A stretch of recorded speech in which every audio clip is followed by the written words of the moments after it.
My name's Sarah Rouse Cooney. I'm here to support the Bloodstained Men and to speak out against circumcision happening in this country. I'm from the UK originally. I've lived here 10 years, and I just wanted to relate a story from a friend of mine who's a GP in England. When I talked to her about the craze here to circumcise your sons as soon as they're born, she mentioned that while being a GP, she had many Americans come to her with their sons and ask her for a circumcision. And her reaction was, "No, you can't get this here. I don't even have to refer you for this because it's unethical. We don't do it here. You'd have to go to a urologist, and that urologist would have to have incredibly good medical reasons to do this." And she said they're taken aback. They have no idea. They didn't even realize it was an ethical thing. And I think it just goes to show the cultural difference between Europe and the US. Parents just don't realize what they're doing because it's so normalized here. And you only need to watch a circumcision video to see this is not normal. This is torture. And it's completely unnecessary.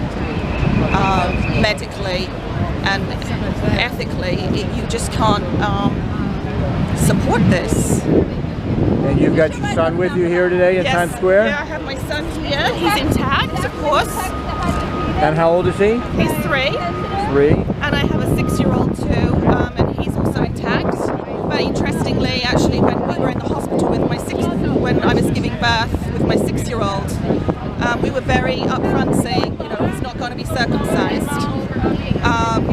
And I even called the nurse a few times. Every time they took him away, I was paranoid that they were going to circumcise him without my consent. You've lived in New York City for 10 years? 10 years, yes. So this was 6 years ago.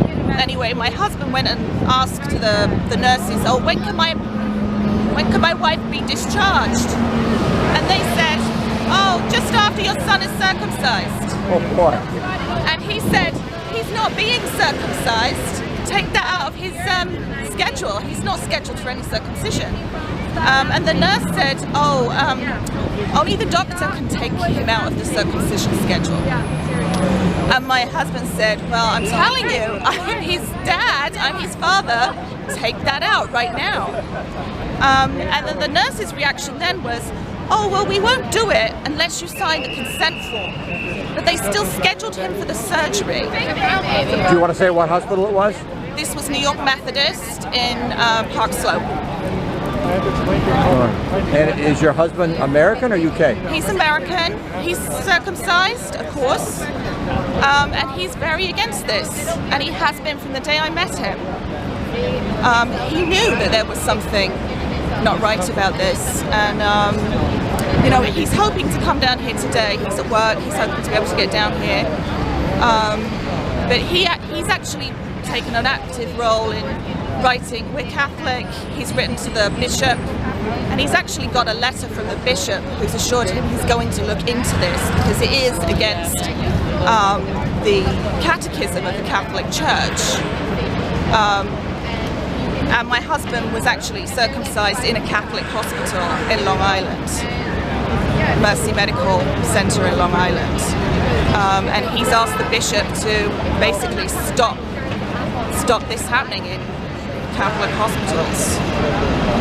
Wonderful. Thank you, Sarah. Thank you for coming out to Times Square today with the Bloodstained Men. Thank you.